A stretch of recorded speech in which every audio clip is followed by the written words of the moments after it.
할렐루야. 말씀을 함께 봅니다. 요한계시록 2장 12절. 버가모 교회 사자에게 편지하라. 좌우에 날선 검을 가지신 이가 이르시되. 아멘. 이기는 자가 되어야 한다. 35번째 시간입니다. 저희들이 요한계시록을 가지고 이기는 자가 되어야 한다, 이런 주제를 통하여서 함께 은혜를 나누고 있습니다.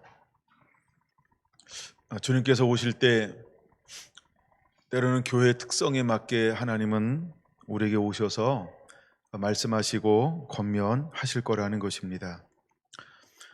버가모 교회를 향하여서 주님은 어떤 모습으로 오시냐면 좌우에 날선 검을 가지신 이로 임하신다는 겁니다. 우리가 검이라고 하는 것은 무엇을 의미할까라고 할 때 최고의 권위를 상징합니다. 그래서 그 당시 버가모에는 로마가 세계를 통치하는데 지배한 나라들 중에서 아시아에 있는 여러 지역이 있었어요.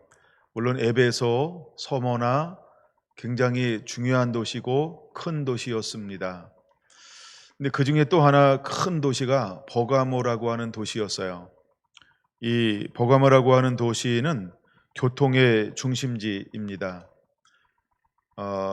여러분들이 그 트로이 전쟁을 아시나요?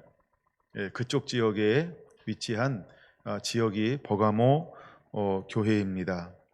거기는 우리로 말하면, 영어로 말하면 힐이라는 단어가 있고요. 우리나라로 말하면 언덕, 이런 개념이에요. 우리는 산 그러면 마운틴이라고 하잖아요. 근데 그쪽 가면 산이라고, 마운틴이라고 부르기는 뭐하고, 그다고 그냥 이렇게 구릉지 정도가 아닌 산과 구릉지의 중간 형태, 이걸 우리는 일컬어서 언덕, 이런 개념을 쓰잖아요. 근데 그쪽 지역의 버가모라고 하는 지역은 이제 그런 걸로 해안가에서 그런 지역으로 좀 이루어져 있어요. 근데 바닷가였고, 그다음에 약간 언덕 위에 많은 신전들을 세웁니다. 많은 신전들이 세워졌던 도시가 이제 버가모라고 하는 도시이기도 합니다. 그래서 그 당시 로마인들을 상징할 때, 로마인들의 권력을, 힘을, 능력을 상징할 때 칼을 로마의 힘, 능력, 권세, 이렇게 상징했다고 합니다. 근데 그것이 가장 강력한 아시아의 수도로 일컬어지는 버가모라고 하는 지역에는 검, 그러면 어떤 의미로 사용되어지냐 하면 최고의 권위, 이렇게 많은 사람들이 이해가 되어지는 거죠. 근데 그 지역에 많은 이제 우상들이 있었고 신전들이 있었고, 수많은 사람들이 다른 신들을 그렇게 섬기고 있는 지역 중에 하나였습니다. 또한 거기는 다른 지역에 있지 않은 법정이 있었는데, 그 법정은 무엇까지 할 수 있는 법정이 있었냐 하면 사형을 선고할 수 있는 그 지위를 부여한 법정은 버가모에 있었다는 겁니다. 그만큼 황제에게 잘 보이기 위해서 앞다투어서 경쟁을 하면서 황제 숭배 사상이 매우 강렬했던 도시 중에 하나가 버가모라고 하는 지역이죠. 그래서 버가모라고 하면은 그 황제의 충성을 맹세하는, 앞다투어 충성을 맹세하는 그런 지역입니다. 그럼 충성 맹세를 보통 무엇으로 하나요? 돈으로 하죠.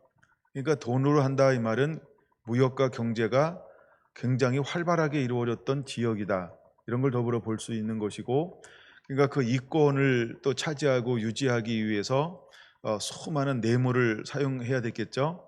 그러면서 황제에게 신임을 나름대로 얻었던 도시가 버가모라는 도시예요.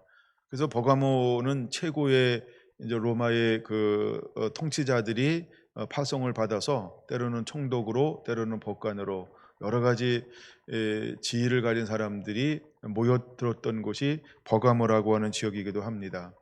보통 우리가 예루살렘에서는 법정은 있었는데 무엇은 없었죠? 사형을 선고할 것은 그들에게 없었죠. 예, 그래서 계속해서 위로 올라가서 총독에게, 그래서 안 되니까 나중에는 어디로 압송을 하는 거죠? 로마로 압송을 하게 되는 거죠.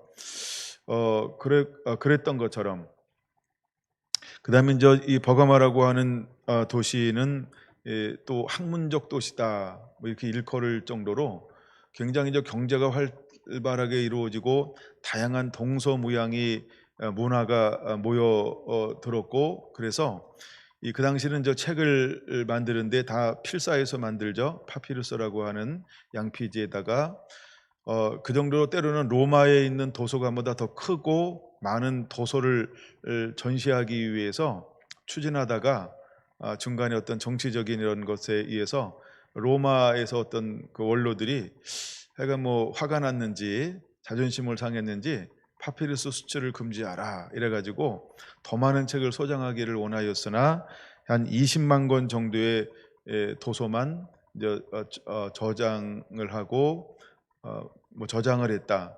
그 당시에 20만 권이라고 하는 것은 어마어마한 분량이라고 하는 것을 또한 우리가 알아야 합니다. 그 정도로 이제 버가모라고 하는 지역이 학문이나 사상이나 문화가 경제가 그만큼 발달되었던 지역 중에 하나이다라고 하는 것을 미루어 볼 수 있는 그런 도시입니다. 근데 이제 버가모라고 하는 지역은 어떤 이름의 뜻을 가지고 있냐면 공중에 권세 잡은 사단과 결혼했다. 이게 버가모라고 하는 이름이에요.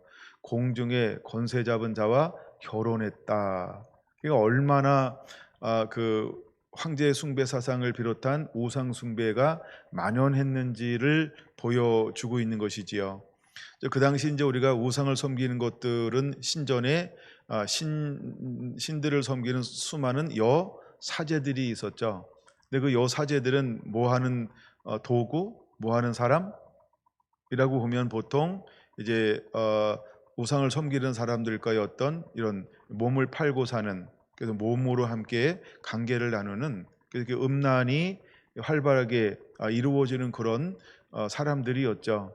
근데 그만큼 많은 신전이 있다라고 하는 것은 그 지역이 그만큼 더 음란하고 퇴폐하고 타락했다라고 하는 것을 우리에게 보여주고 있다는 거죠. 그래서 14절에 보면 이제 거짓 사상이 교회 안에까지도 들어와서 문화로 교회를 점령해 가고 있는 것 중에 하나가 뭐냐 하면, 첫째는 우상의 제물을 먹지 말아라. 두 번째는 또 음행하게 하였느니라 하면서 이제 하나님을 믿는 하나님의 사람들 교회 안에도 우상 제물과 음행이 들어왔다라고 하는 것을 보여주고 있는 거죠.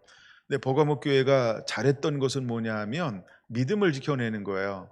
믿음의 선한 싸움에서는 이기고 승리했는데 무엇에 실패한 교회냐 하면 일상적인 삶 속에서 일어나는 것들은 가볍게 여긴 것이죠. 그래서 교회, 우리가 이렇게 표현할 수 있어요. 우리가 신앙생활은 교회 와서 하는 주일은 나름대로 성공하고 승리하는 것처럼 보여요. 믿음을 지키는 것처럼 보여요. 근데 하나님의 말씀을 가지고 세상에 바깥에 나가서는 뭐 한 거예요? 타협하기 시작했다는 거예요. 무엇이 들어와서 발람의 교훈이 들어왔다. 근데 그 당시는 발람의 교훈 그러지 않고 니골라당의 교훈이 들어왔다, 이렇게 표현하고 있는 것입니다. 근데 이것이 같은 의미라고 하는 걸 우리가 알아야 되는 것이죠. 여러분, 발람도 하나님의 선지자였죠. 민수기 30장을 보시면 한번 참고 한번 해보시고요. 민수기 22장, 23장 참고해 보시고요. 그 다음에 우리가 예수님이 이제 초대교회 7 집사를 세웁니다. 그 중에 한 사람이 니골라라고 한 사람이 있어요. 이는 칭찬받는 자고 성령 충만하고 지혜로운 자였죠. 근데 그가 어떻게 했습니까? 나중에는 타락되어져서 한 당을 만들었어요. 이걸 우리는 일컬어서 니골라당이라고 말하고 있고, 니골라당의 다른 교훈들 이렇게 표현하는 거예요. 여러분, 우리가 발람도 하나님의 선지자였고 니골라도 하나님의 지혜있고 칭찬받는 사람이었고, 근데 이 사람들이 어떻게 된 거예요? 발람이라고 하는 모압 왕에 의해서 돈을 주고 매수를 당했던 사람이 발락이라는 사람이죠. 그랬던 것처럼 니골라도 세상의 사랑과 돈에 어두워서 배도한 사람. 그러니까 그가 다른 교훈을 가지고 그 권위와 능력 을 가지고 교회 안에 또한 그 주변에 다른 그 사상을 강력하게 선포하는 사람 중에 한 사람이었다는 거예요. 그래서 교회 안에 계속해서 다른 복음도 있었지만 다른 복음도 있었다라고 하는 것이지요. 근데 그를 통해서 무엇이 나타날까요? 여전히 그를 통해서 무엇이 나타날까요? 능력도 현상도 표적도 이적도 여전히 일어나는 거예요. 그러니까 무지몽매한 사람들이 무시할까요? 무시할 수 없을까요? 무시만 할 수가 없다는 거. 왜? 맞는 것 같은데 틀리고 틀린 것 같은데 맞고, 틀리자고 말하니 표적과 기적도 일어나고, 맞자고 하니 또 이것이 뭔가 그런 것 같고. 그러니까 수많은 믿음이 연약한 사람들은 어떻게 할까요? 분별하지 못하고 이것을 취해버리는 거죠. 그래서 교회 안에 이 믿음이 혼돈이 일어나기 시작하는 거예요. 여러분, 교회는 또 사단은 이렇게 교회를 흔들기 시작한다는 거죠. 그러니까 한 번에 흔든 것이 아니에요. 하와가 한 번에 넘어가지 않아요. 몇 번을 교제했을까? 몇 번을 교제했을까? 그렇죠?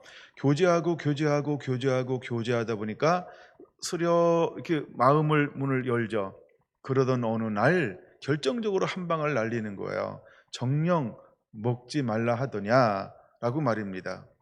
그러니까 그렇게 공격을 해오는 것처럼 이 버가모 교회도 다른 사상들이 들어와서 이렇게 그 교회를 어지럽히고 있다라고 하는 것이죠.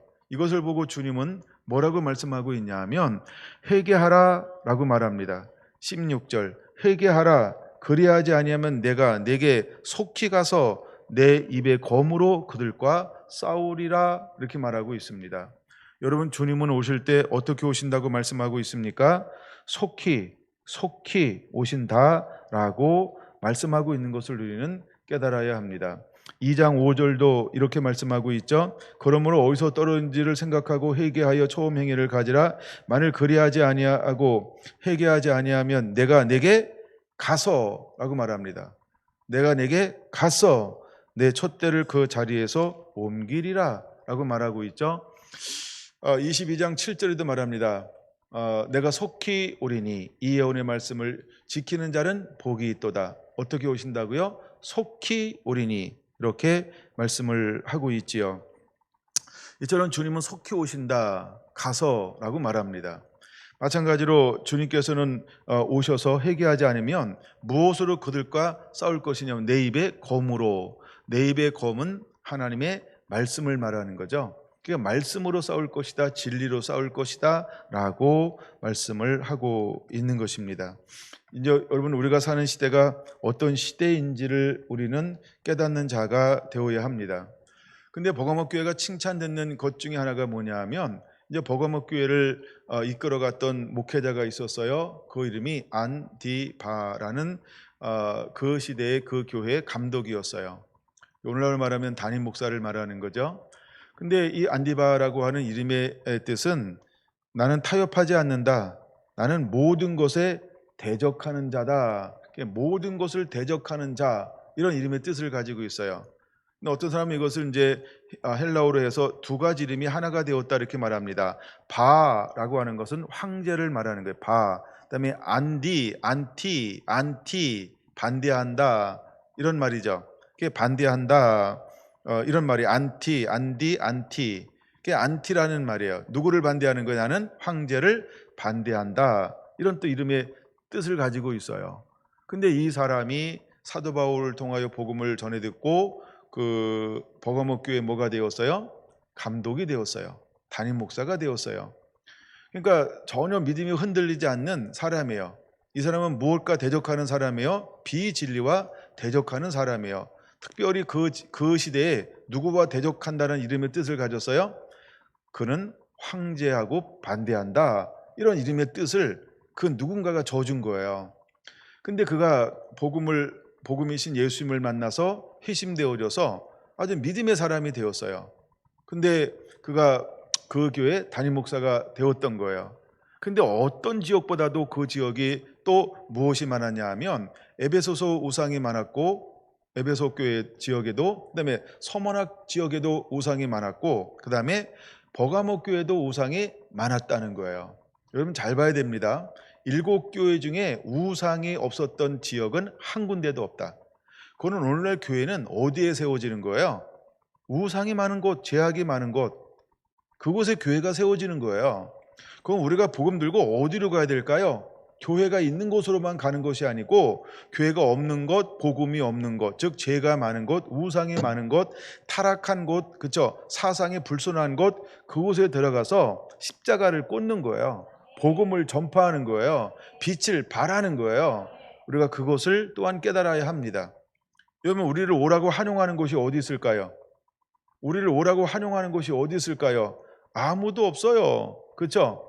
근데 하나님은 우리에게 예를 들어 사도 바울에게 환상을 보여준 것처럼 뭐라고 말하죠? 이리로 건너와 우리를 도우라, 이렇게 말하는 거예요. 이리로 건너와 우리를 도우라. 이 끝없는 환상을 보여주는 거예요. 그때 그는 결단하고 가기로 마음먹었을 때 하나님께서 순전한 은혜를 부어주셔서 배를 타고 일주일이나 걸리는 그 길을 이틀 만에 순풍이 불어서 마게도냐로 가게 하는 거죠. 그러니까 어떤 우리가 순종할 때 일상적인 방법이 아닌 하나님의 놀라운 은혜와 은총이 그 삶 가운데 기적적으로 임할 수 있다는 거죠. 그래서 그곳으로 건너갔을 때 아무도 그를 마중 나온 사람은 한 사람도 없어요. 그렇죠? 그냥 환상을 보고 갔어요. 이리로 건너와 우리를 도우라. 환상을 보고 건너갔어요. 근데 이제 안식일이 되어서 예배를 드리려고 하는데 희당이 없는 거예요. 희당은 몇 명 이상 있어야 건립할 수 있다? 10사람이요. 그러니까 거기에 함께 예수님을 믿는 믿음의 사람 10사람이 없는 거죠. 가만히 강가에 보니까 사람들이 옹기종기 모여서 뭘 나누고 있는 거예요. 가만히 보니까 누구였어요? 믿음의 사람들이었던 거죠. 그래서 그는 거기 일행에 동참을 하게 되어지는 것입니다. 자, 그러면서 자기를 이제 소개를 하고 알았던 사람들이 그는 오늘은 당신이 이 말씀을 좀 나눠줬으면 좋겠습니다 하고 권면을 해서 그러면 제가 그렇게 할까요 하고 빼지 않았어요. 그래서 할까요라고 해서 이제 말씀을 나누기 시작했습니다. 그때 어떤 역사가 일어나는 걸까요? 하나님의 성령이 어느 여인의 마음을 감동을 시켜요. 그래서 그 사도 바울이 말씀을 나눌 때 마음을 열어 말씀을 듣게 하는 거죠. 그리고 그 여인이 진한 은혜를 받아요. 그 여인이 누군지 다 아시죠? 루디아라는 자주장사 루디아라고 하는 여인이었던 거죠. 근데 대표적으로는 루디아의 마음이 열려졌지만 거기에 함께 모인 사람들 중에서 마음에 열려지고 감동을 얻고 그 어떤 날보다도 은혜를 받게 된 거예요. 할렐루야. 그러고 난 다음에 계속해서 거기서 복음을 증거가 되어지면서 그리고 귀신을 쫓아내고 오해가 되어짐으로 인해서 감옥에 갇히고 바울과 실라가 한밤중에 뭐하기 시작했어요? 하나님을 향하여 찬양과 경배와 쉬지 않는 예배를 올렸을 때 하나님은 하늘에서 이 땅 가운데 그 찬양을 받으시고서 옥문을 열기 시작을 하는 거예요. 옥문을 열기 시작하는 거예요. 그러니까 하나님의 역사나 기적은 우리가 생각하는 것처럼 일어나지 않는다. 그러나 우리가 복음 때문에 어떤 일을 당한다 할지라도 물러서거나 잠잠하지 아니하고 기쁨으로 하나님의 뜻에 순종할 때 하나님은 그 역경과 환난과 좁은 길을 통해서도 하나님은 역사하고 일하신다. 여러분, 우리가 반대로 갈 수 있잖아요. 주님이 가라고 했잖아요. 근데 왜 우리를 이렇게 매맞게 해요? 깊은 옥에 갇히게 만들어요? 뭐 이런 거 충분히 가능할 수 있어요. 근데 바울과 실라는 그런 거 실험하지 않았어요. 그냥 사랑함으로 갔어요. 그러니까 우리가 조건 없는 압도적인 사랑할 수 있는 그 사랑을 품은 자가 하나님의 손에 붙들려서 쓰임 받을 때 모든 것이 합력하여 손을 이루시는 놀라운 삶을 경험하기 시작할 거예요. 여러분, 내가 아직도 무엇인가를 따지고 또 따지고 또 따진다면 그냥 이렇게 생각하세요. 참 좋다. 근데 수준이다. 이렇게요. 그렇죠? 나름대로 수준은 있는 거예요. 근데 따진다라고 하는 건 그만큼 나는 더 모든 것 다 할 수 있어요는 아직 아니다. 그래서 하나님이 모든 걸 다 못 시키는 거예요. 그리고 그 번아웃 되지 않을 정도만 시키는 거죠. 여러분, 정말 조건 없는 압도적인 사랑을 우리가 할 때 하나님은 더 많은 것을 우리에게 말씀하실 거예요. 그리고 내가 하는 것 아니라 내가 순종하면 그시해 주시는 하나님의 은혜로 감당해 내게 될 거라는 거예요. 여러분에게도 동일하게 그렇게 일하실 줄로 믿습니다. 아멘.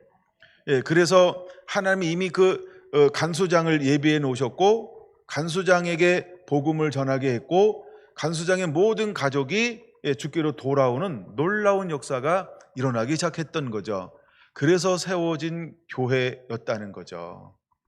그래서 한 교회가 세워져요. 근데 이 교회는 어떻게 쓰임 받냐 하면 사도 바울의 복음으로 사역하는 동안 그렇게도 힘쓰고 애써서 헌신하고 희생하며 함께 도왔던 교회가 빌라델피아 교회가 아닌 데살로니가 교회였다는 거예요. 여러분, 우리가 그렇게 한 교회들이 세워지는 거예요. 근데 그들이 넉넉하고 힘이 있어서 동참하고 협력한 것이 아니고 하나님의 뜻을 쫓아 하나님의 말씀을 따라 그렇게 섬겨냈던 교회가 되어지는 거죠. 여러분, 우리는 어떻게 하나님을 섬기는 자가 되어야 할까? 내 형편이 되니까, 내 상황이 되니까, 내 거 있으니까 이거 헌신하고 이렇게 섬기자, 이 정도로 섬겨내는 교회는 많이 있어요.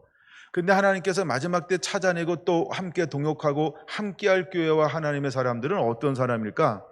내가 가난함에도 불구하고, 내가 한없이 부족함에도 불구하고 힘을 다하여서 기쁨과 즐거움으로 자원함으로 동참해 내는 교회들을 하나님은 또 찾고 있다라고 하는 거야. 여러분, 그런 교회들 되기 원합니다. 그렇게 하나님을 섬겨낼 수 있는 자들이 되기를 원합니다. 자, 근데 이 버가모라고 하는 지역에 누가 있었냐 하면 믿음의 사람들이 교회 안에 많이 세워졌어요. 근데 사단이 이 교회를 어떻게 무너뜨릴까? 사단은 전략과 전술을 가지고 이 교회를 공격하기 시작을 했던 것이지요. 그래서 정치적으로 그 교회의 담임 목사였던 안디바, 이름이 뭐라고요? 대놓고 기분 나빠. 예, 황제를 반대한다고? 대놓고 기분 나쁜 거예요. 왜 이름이 하필이면 안디바냐 이거지. 예, 하여간 드러내놓고 기분 나쁘단 말이에요. 그래서 야, 넌 이름 자체가 부정해, 이래가지고 불살라 죽였어요. 화형으로 죽였습니다. 그래서 교회가 흩어질 거라고 생각을 했어요. 목자를 치면 양이 흩어지니까요.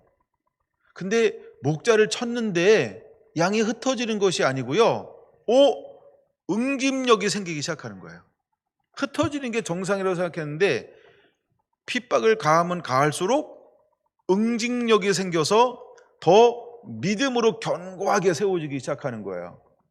그래서 이 기회를 일컬어서 13절은 뭐라고 말하고 있냐면 내가 내 이름을 굳게 잡아서 내 충성된 증인 안디바가 너희 가운데 곧 사단이 사는 곳에서 죽임을 당할 때에도 나를 믿는 믿음을 저버리지 아니하였도다 하면서 더욱더 믿음의 반석에 견고하게 세워진 교회가 버가모 교회였다는 거예요.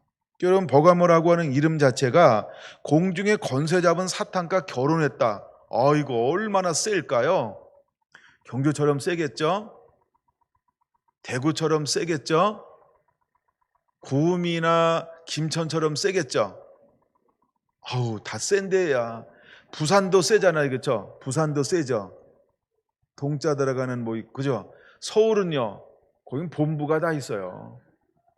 여러분, 대한민국에 어디 하나 사단의 권자가 없는 곳이 없을 정도로 다 셉니다. 그렇죠? 그럼 미국은 약할까요?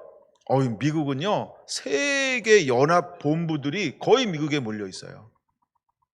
그러니까 그런 데는요, 얼마나 권자들이 센지 몰라요. 그 권력이 얼마나 강력한지 몰라요. 근데도 부흥들이 일어나는 거예요. 죄가 많은 곳에, 그렇죠? 은혜도 많아요. 사단의 권세가 센 곳에 하나님의 은혜도 많아요.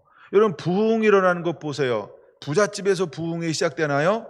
대부분의 부흥은 그냥 현실적으로 딱 볼 때 어우 촌스러워, 이런 데서 부흥이 막 일어나요. 불편한 곳에서 부흥이 막 일어나요.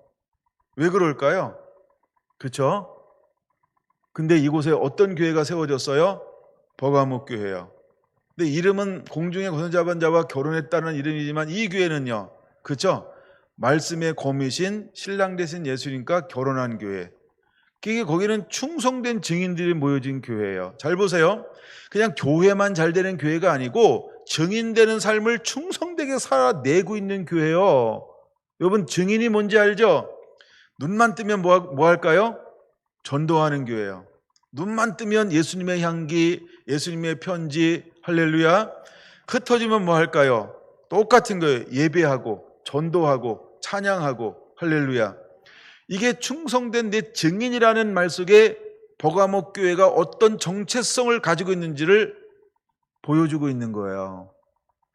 그런 증인되는 교회였다는 거예요.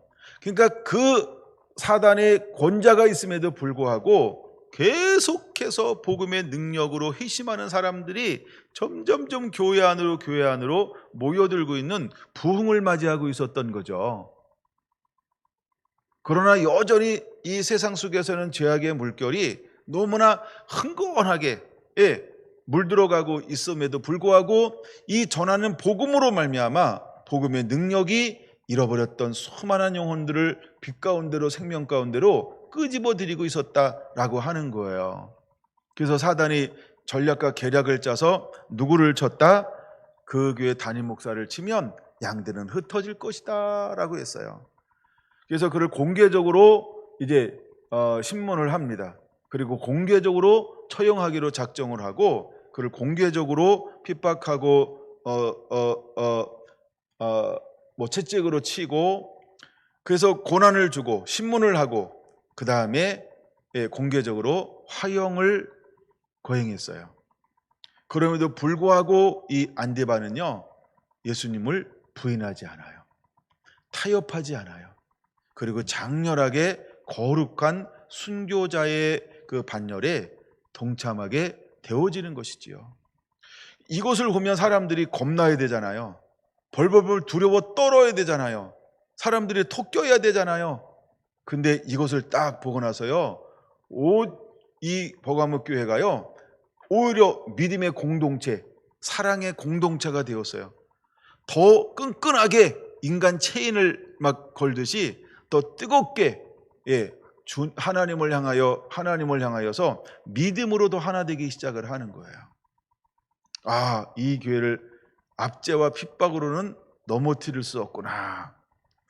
사단이 전략을 수정했어요.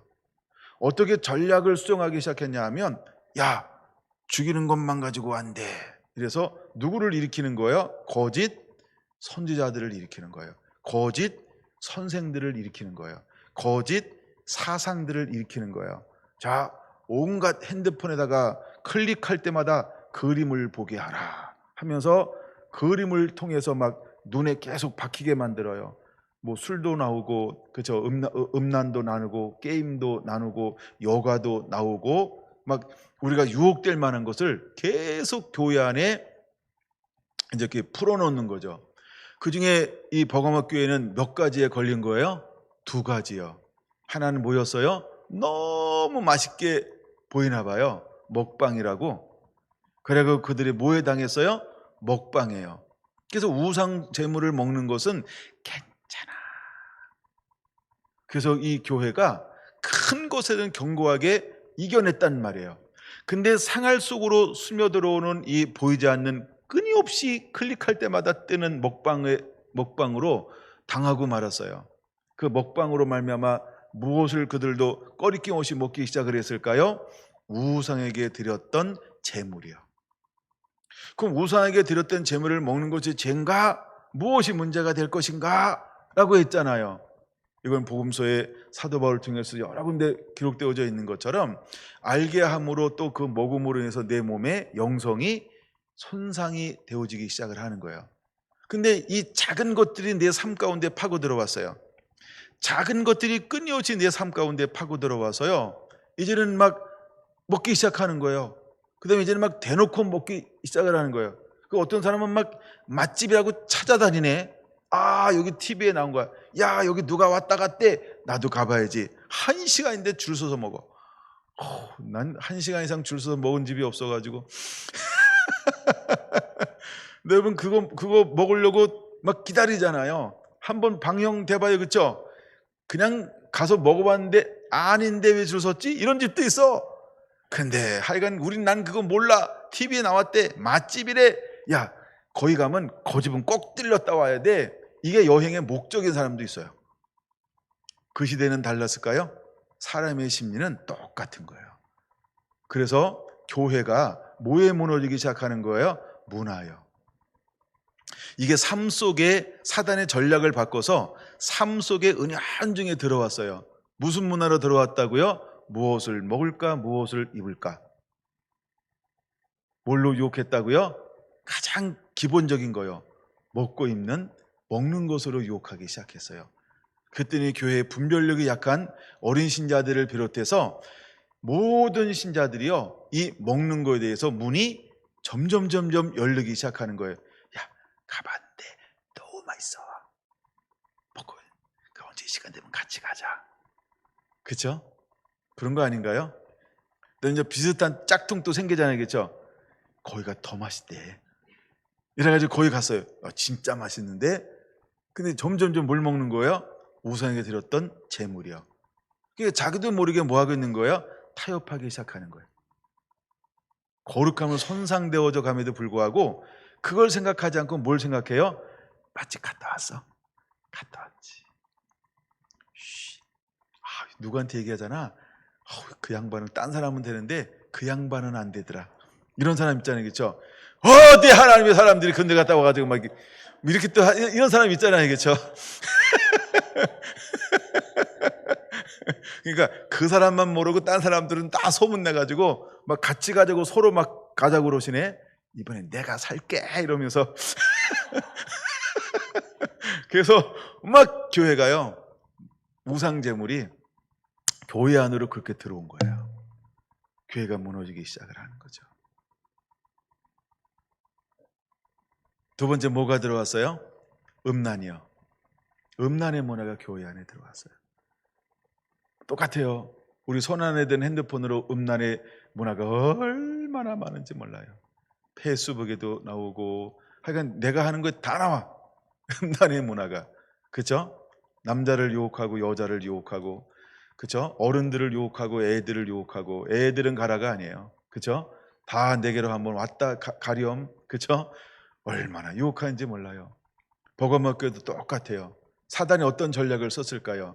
먹는 의식주의 문화를 가지고 우리 안에 들어왔어요. 또 하나는요, 쾌락이요. 쾌락을 가지고 우리를 유혹하는 거예요.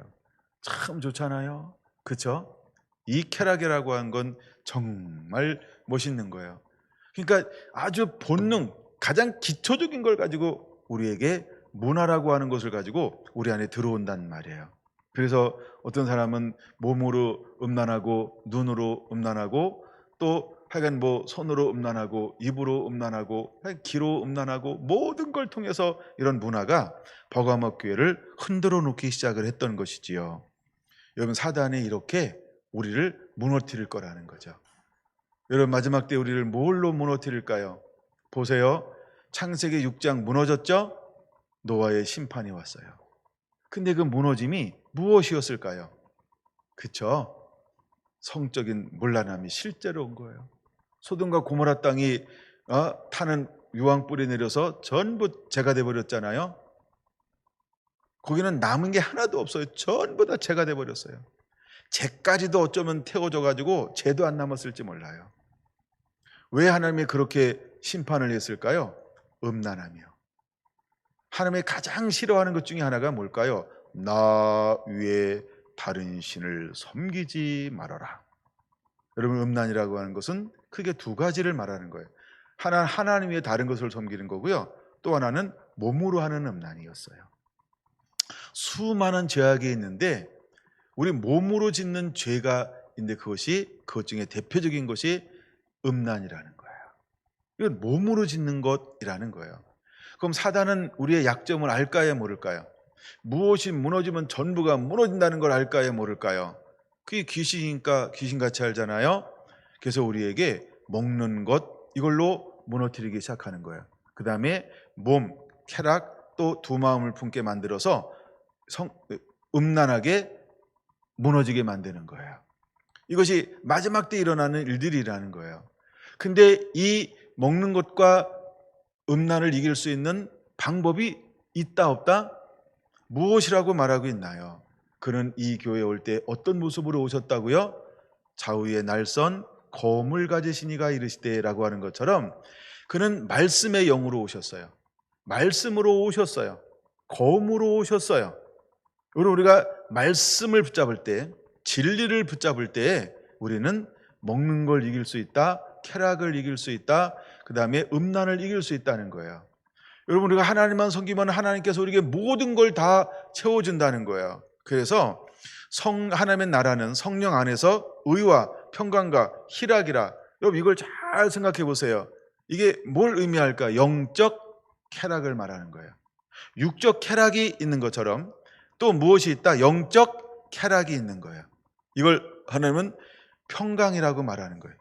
희락이라고 말하는 거예요. 근데 우리는 영적 쾌락을 못 누리니까 뭘 자꾸 탐닉하게 될까요? 육적 쾌락이요.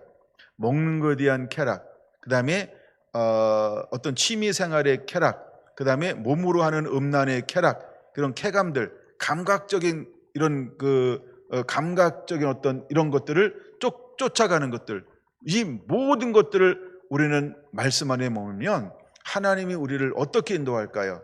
의와 평강과 희락이라고 하는 영적인 그 쾌락을 누리게 할 거라는 거예요. 여러분, 우리가 기쁘고 나올 때 나오는 호르몬들이 있다고 이야기를 해요. 그 이미 하나님은 우리 몸의 구조를 아신 거예요, 모르시는 거예요? 그렇죠? 그 호르몬이 특별하게 어떤 상황에 딱 만나면 그 호르몬이 나와서 우리 몸을 좋아, 이게 그 호르몬으로 만들게 했어요. 그렇죠? 그러면 우리를 아시는 하나님께서 하나님을 온전히 말씀 안에 순종하면 우리 몸에서 어떤 반응이 일어날까요? 그렇죠? 죄악을 쫓는 쾌락보다 영을 쫓을 때 나오는 그 호르몬은 우리 몸을 이롭게 할 거라는 거죠. 그래서 문화나 사탄을 쫓아가서 나오는 그 쾌락은 우리를 죽입니다. 근데 하나님을 쫓아갈 때 나오는 그 호르몬은 우리를 살려내는 생명이 되게 한다는 것이지요. 근데 사단은 우리를 어떻게 유혹할까요? 이것을 가지고 우리를 유혹하게 될 거라는 것입니다. 그래서 주님은 16절 말하는 것입니다. 그러므로 회개하라는 거예요. 그러므로 회개하라는 거예요. 여러분, 우리가 믿음을 지키는 것처럼 보일 수 있어요. 근데 우리가 크고 작게 우리 삶 가운데 스며들었던 이 우상제물과 음란은요, 괜찮아. 야, 내가 봤더니 목사님도 하더라. 장로님도 하더라. 알았어요. 권사님도 하더라. 예, 다 한다는 거야. 이렇게 유혹했습니다. 우리가 이제 제가 옛날에 한참 직장생활 연구하고 공부하고 막 이런 거 할 때 직장의 선배가 후배를 유혹하는 방법 이런 게 있어요. 그렇죠? 야, 나도 뭐야? 사회생활은 그렇게 하는 거 아니야. 먹을 때 먹고 마실 때 막 마시고 막 이렇게 해야 돼. 뭐 이렇게 하긴 가르쳤다는 거예요. 예, 여기 그렇게 가르치던 선배들은 없겠죠? 예, 근데 하여간 그렇게 했답니다. 사단이 우리를 그렇게 유혹하는 거죠. 그러니까 이게 버가모 교회였다는 거예요. 하나님은 마지막 때 우리 보고 이것을 이겨내라, 이기라 이렇게 말하고 있는 것이지요. 여러분들이 이기는 자가 되어야 할 줄로 믿습니다. 이기는 자는 하나님께서 무엇을 주시겠다라고 말씀하고 있을까요? 17절에 보니까 감추었던 만나를 준다는 거예요. 여러분, 이기는 자에게만 공개되어지는 것이 있어요. 그게 뭐냐면 감추었던 만나죠. 이걸 저는 이렇게 보고 싶습니다. 감추었던 만나는 새로운 차원의 하나님의 말씀이 주어질 거예요. 예수님께서 이 땅에 오셔서 무엇을 나누셨죠? 천국의 비밀이요. 근데 천국의 복음 이렇게 말하지 않고 비밀이라는 단어를 사용해요. 그게 왜 비밀이었을까요? 아직 공개되지 않으니까 비밀이죠. 근데 그 예수님이 사역할 때 깨달아요, 못 깨달아요? 못 깨달아요, 사람들이. 그렇죠? 왜? 비밀이니까. 그럼 주님께서 우리에게 뭘 준다 그랬어요? 이기는 자에게만 주는 게 내가 감추었던 만나요. 그러니까 하나님의 나라의 일들을 새롭게 그 이기는 자에게만 하나님이 풀어주겠다는 거예요. 왜? 그것은 빼앗기면 안 되는 것이 있어요. 잃어버리면 안 되는 것이 있기 때문에 그래요. 여러분 잘 보세요. 첫 번째 밭에 말씀이 떨어졌어요. 깨달아요, 못 깨달아요? 기뻐요, 기쁘지 않아요? 알아차려요, 못 알아차려요? 못 알아차려요, 기쁨도 없어요, 깨닫지도 못해요. 그랬더니 하나님이 다시 수고해 가나요? 뿌린 자가 수고해 가나요? 이걸 누가 가져가던가요? 새들이 와서 그것을 가져갑니다. 근데 그걸 풀어주는데 그 새들은 무엇이라고 풀어주고 있나요? 누가 가져간다 그랬어요? 사단이 와서 가져가나니. 사단이 그걸 아는 거예요. 그렇죠? 우리는 깨닫지 못하는데. 근데 그래서 우리에게 깨닫지 못하는 걸 자꾸 공급하면 그걸 누가 자꾸 가져가요? 가져가서 이걸 통해서 누가 응용할까요? 누가 또 다른 걸 만들어낼까요? 그렇죠? 사단이요. 그래서 더 이상 하나님의 것을 빼앗기지 않게 하기 위해서 이 마지막에 감추었던 이런 계시들은요, 누구한테만 주어지게 될까요? 이기는 자에게만 주어지는 거예요. 이것이 하나님의 전략이고 전술이라는 거예요. 자, 여러분 보세요. 사단이 아담을 공격하는데 아는 것 가지고 공격했어요? 모르는 것 가지고 공격했어요? 주어진 것 가지고 공격했어요? 주어질 것 가지고 공격했어요? 주어진 것, 아는 것을 가지고 공격한다는 거예요. 그러면 감추어진 만나를 가지고 있는 사람들은 비밀이잖아요. 그럼 사단이 쉽게 공격할 수 있을까요? 없을까요? 공격할 수 없겠죠. 뭘 가지고 있기 때문에 사단에게 공개되지 않은 것. 그러면 우리는 어떤 사람이 되어야 할까요? 비밀을 간직한 사람이요. 이게 이해가 되나요? 이게 비밀이야, 난 위대해, 난 특별해, 그런 개념이 아니고 사단이 나를 함부로 할 수 없는 그 무엇인가를 소유한 하나님의 사람.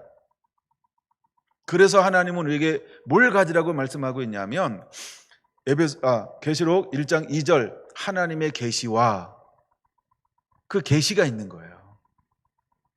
계시가 있는 사람들은 사단이 함부로 할 수가 없는 거예요. 왜? 그 계시 때문에요. 도대체 그 계시가 어떤 무기인지, 어떤 능력인지, 무엇을 할 수 있는지 귀신이 알아요, 몰라요? 그때는요, 귀신도 몰라. 이렇게 표현해야 돼요. 어떻게 귀신같이 다 아니 이러잖아요. 얼마나 귀신이 많이 하는지 몰라요. AI가 우리보다 얼마나 많은 정보를 가지고 있는지 몰라요. 그렇죠? 순간적인 판단이요, 우리보다 훨씬 어떤 부분엔 빨리 할 거예요. 근데 뭐는 못할까요? 입력되지 않은 건요. 여러분, 우리가 똑바로만 사는 게 아니라 럭비공처럼 변칙적으로 뛰기 시작해 보세요. 그러면 이길 수 있습니다. AI하고 저기 이세돌하고 바둑을 했어요. 왜 이세돌이 한 판을 이겼을까요? 얘가 범퍼링 일어나는 한술 때문에 이세돌이 이긴 거예요. 우린 그걸 통해서 빨리 배워야 돼요. 얘는 경우의 수를 전부 다 익혔어요. 근데 뭐는 익히지 않았을까요? 세돌이요. 이세돌이 어떤 그 기풍을 가지고 있는지 알죠? 남들이 안 두는 수를 워낙 잘 두는 친구가 세돌이에요. 그럼 여러분, 우리는 어떤 신앙생활을 해야 할까요? 그렇죠? 럭비공처럼은요, 얼로 튈지 몰라. 그럼 사단이 헷갈려요. 그리고 이 사람들은 실제로 공격을 할 수가 없는 거예요. 왜? 함부로 공격했다가 자기가 사단은 지려고 싸울까요? 사단도 이기려고 싸울까요? 그렇죠? 싸움은 무조건 둘 다 이기려고 싸우는 게 싸움이에요. 봐주는 게 아니죠. 그렇죠? 근데 사단도 지는 싸움을 하고 싶을까요? 이기는 싸움을 하고 싶을까요? 이기는 싸움이요. 그래서 내가 가진 것이 뭔지, 내 패가 뭔지, 내게 뭘 소유했는지 잘 모르잖아요. 사단이 함부로 할 수가 없는 거예요. 왜? 비밀을 간직했잖아요. 이것이 뭐가 드러날지 모르잖아요. 그래서 굉장히 쭈삣쭈삣합니다. 그러다가 가는 거예요. 쭈삣쭈삣하다가 공격하는 게 아니고 그러다가 가는 거예요. 함부로 손을 대지 못할 것입니다. 그래서 하나님은 이기는 자에게 무엇을 주냐면요, 감추었던 만나라고 표현하는 거예요. 그냥 만나 이래도 되잖아요, 그렇죠? 만나 자체가 뭐예요? 신령한 거예요. 하나님께서 주신 거예요.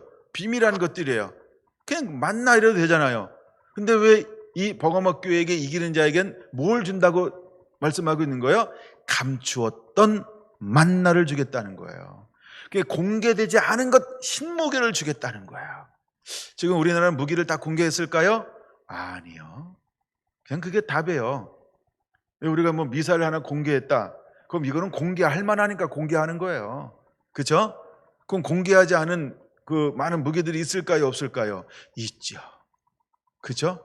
그러니까 뭐가 또 있을지 모르니까 함부로 못 하는 거예요. 쭈삣쭈삣 하는 거예요. 아이씨, 한번 해보자 이러면 또 몰라. 그러면 하다가 감추어진 무기 때문에, 그렇죠? 이길 거라고 충분히 판단했는데 감춰진 무기가 드러나는 동시에 러시아 꼴 나는 거죠. 이길 거라고 생각했죠? 지금까지 안 끝났어요. 그러니까 러시아 꼴 난다는 거예요. 그런 거예요. 예, 미국이 베트남을 이길 거라고 생각했어요. 그렇죠? 유일하게 진 전쟁이 베트남이었다는 거예요. 뭐 왜 졌는지는 아시나요? 뭐 저도 잘 모릅니다. 내가 뭐 이 땅굴에서 들어갔다 나갔다 이 게릴라 작전을 쓰는데 아우 짱나. 어떻게 할 수가 없는 거예요. 그 당시는 땅속을 볼 수 있는 이런 게 없었어. 지금은요, 웬만하면 봅니다. 그렇죠? 그러니까 지금하고 그러면 베트남도 전략을 바꿔야지. 그렇죠? 그러니까 우리가 저기 모르는 나만 알고 있고 우리끼리만 소유해 있는 뭔가 비밀스러운 게 있잖아요. 그럼 함부로 못하는 거예요. 여러분, 그걸 우린 실력이라고 때로는 표현할 수 있어요. 근데 사람들이 우리를 쉽게 얕보지 않는 건 뭐예요? 모른다고 생각했는데 다 알고 있어. 이건 안 되겠지 하는데 다 하고 있어. 그러면 이거 다시 해야 되겠는데 이러고 이제 가다듬는 거예요. 이 감추었던 만나는 그런 역할을 하게 될 거라는 거예요. 할렐루야. 두 번째 뭘 준다 그랬어요? 흰돌을 주는데 받는 자밖에는 모르는, 이것도 대단한 거예요. 받는 자밖에는 알 수 없는 새 이름을 준다는 거예요. 근데 흰돌은 뭘 의미하냐 하면 이긴 자, 이걸 의미하는 거예요.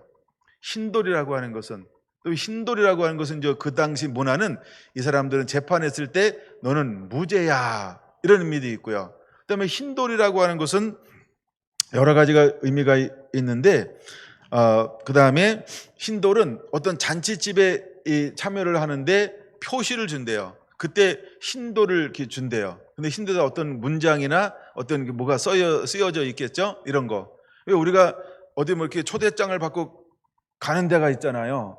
전 청와대 초대받아 본 적이 없어서. 그럼 이미 한 달 전부터 오는 거죠. 그리고 미리 와서 신원조회 다 하고 그다음에 몇 시간 전에 가서 뭘 해야 되고 다 이런 걸 거쳐서 이제 들어가게 되어지죠. 근데 제가 이제 고향교회 다닐 때 수석으로 졸업한 선배가 있었어요.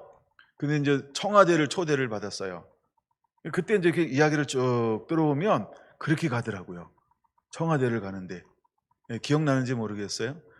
하여간 그 이제 그렇게 갔던 선배분이 한 분 계셨어요. 하여간 근데 그런 여러 가지 과정들을 거쳐서 가더라고요. 청와대 앞에 가는데도. 근데 여러분, 하나님은 이기는 자에게 무엇을 예비해 놓고 있냐면 흰돌, 이런 이긴 자다라고 하는 걸 이제 예표하고 그 표시를 주는 거예요. 그다음에 또 뭘 준다고요? 새 이름이요. 이름에는 기본적으로 뭐가 있어요? 권세요, 권위요, 능력이요, 파워요. 우리가 어떤 이름만 되면 프리패스 되는 게 엄청 많죠. 그냥 새 이름을 딱 주잖아요. 그러면 하나님의 나라의 웬만한 곳은요, 그냥 다 문들이 열리는 거예요. 그럼 이 이름이 딱 가지고 있으면 누구도 함부로 못할까요? 마귀도, 사단도. 그렇죠? 이름 때문에 못하는 거예요. 이게 이름의 권세라는 거예요. 우리가 빌립보서 2장에서 예수님이 하늘과 땅의 모든 이름 위에 뛰어난 이름을 가지게 만들었던 것처럼 이기는 자에게도 하나님께서 그 이름을, 새로운 이름을 주는데 어떤 이름을 줄까요? 뛰어난 이름이요. 그래서 사단이 범접할 수 없는 정체성을 만들어줘요. 이걸 우리가 영적 권위라고 말합니다. 그럼 우리가 무엇을 이기는 자가 되고 무엇을 소유한 자가 되어야 할까? 먼저 우리는 이기는 것은요, 세상에 가만히 삶 가운데 들어오는 문화로 침투하는 사단의 모든 걸 이기는 자가 되어야 합니다. 그럼 우리가 공개적으로 우리는 무엇을 소유한 자가 되어야 할까요? 성령의 검을 가지신 분이 오셨던 것처럼 우리는 하나님의 말씀을 소유한 자가 되어야 하는 것입니다. 그래서 어떤 유혹이 있어도 우리가 의의 삶을 살 때, 이기는 자가 되어질 때 우리에게 주어지는 이 두 권능 때문에 대부분과 대처수를 할 때 웬만한 사단의 공격은 받지도 않는다. 그러니까 사단이 우리가 딱 가면 그냥 놓고 후퇴할 수밖에 없는 거예요. 그러니까 그 영혼을 추수할 수 있어요. 만약에 우리가 나가서 그 한 영혼을 구원하려고 하는데 지리면면한 막 주거니 막거리 싸움을 해서 한 영혼 딱 구원해낸다. 그러면 모두 많을까요? 상처 가운데 승리를 거두게 되겠죠. 근데 우리의 영적 싸움은요, 압도적인 승리를 하게 될 거라는 거죠. 못하는 자에게 믿음을 충성된 증인 안데바처럼 지켜냈을 때 우리의 영적 싸움에는 압도적인 승리를 경험하게 될 거라는 거예요. 여러분, 이것이 두 증인에게 주어지는 권세라는 거예요. 그것이 11장에 기록되어져 있는 거예요. 두 증인의 권세는요, 어마어마한 거예요. 어마어마한 거예요. 여러분, 지금도 하나님이 능력과 성령을 부어서 사역할 때 그렇게 막 강력한 은혜와 능력이 나타난 사람들이 있잖아요. 그렇죠? 근데 죽은 자도 살리는 경우도 있고, 그렇죠?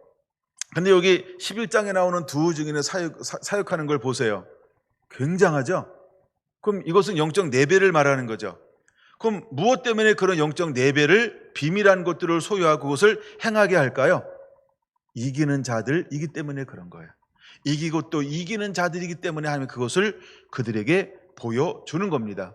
엘리야에게 주었던 권세와 능력은 그는 이기는 자이기 때문에 그런 거예요. 모세에게 그런 능력을 행하게 한 것도 그는 이기는 자이기 때문에 하나님이 그에게 그 권능을 허용하시는 거예요. 여러분, 다윗은 어디로 간지 하나님께서 이기게 하셨더라 말하고 있죠. 왜 그랬을까요? 이미 그런 하나님 앞에 그것을 획득한 거예요. 예배자의 삶으로 하나님께 충성을 가지고 처음 마음에 뭘 품어냈어요?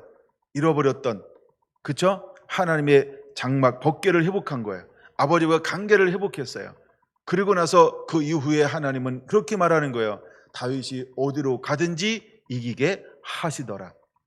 마찬가지로 마지막 때도 하나님의 사람들은 이기는 자가 되어질 때 우리를 어디로 가든지 이기는 자의 삶을 살게 할 거라는 거죠. 이것이 일곱 교회 가운데 또 하나 숨어져 있는 비밀 중에 비밀입니다.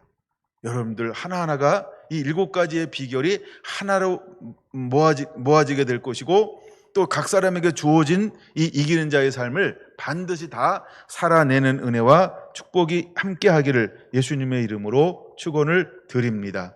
아멘. 네, 제가 지난번 베드로 후서 2장을 보다가 마쳤는데 요건 또 다음에 이제 성경을 한 세 군데를 찾아봐야 돼요. 예, 근데 그것도 다음에 세 군데가 어딘지 궁금하시잖아요, 그렇죠? 궁금하니까 그것만 가르쳐주고 마칠게요. 첫째는 베드로후서 2장 전체를 저는 볼 겁니다. 그 다음에 유다서 전체를 볼 겁니다. 유다서는 몇 장을 볼까요? 네, 한 장밖에 없죠? 예, 감사합니다. 다 아시네요. 1장을 볼 겁니다. 유다서를 볼 때 어떤 걸 중심으로 볼 건 이 사람들은 누구를 가리킬 거예요? 거짓 교사들을 말합니다. 그 다음에 또 한 군데는 고린도 후서 3장과 4장을 볼 것입니다. 고린도 후서 3장과 4장. 그래서 마지막 때 이런 것들, 거짓 발람의 교훈이나 니골라당의 교훈이 즉 다른 복음들이 우리 안에 들어왔을 때 실제로 우리는 어떻게 이겨내야 하는가, 또 다른 복음들이 들어왔을 다른 복음은 우리에게 어떤 것을 만들어 내는가, 이런 걸 서로 비교하는 장이 그냥 세 군데를 통해서만 나눠도 충분할 것 생각이 들었어요. 첫째는 베드로후서 2장, 그다음에 유다서는 1장밖에 없다 그랬어요. 그다음에 고린도 후서 3장과 4장. 이 정도 보면 이 부분에 대해서 많은 부분들이 우리가 준비되지 않을까, 이런 마음을 갖게 됐습니다. 할렐루야.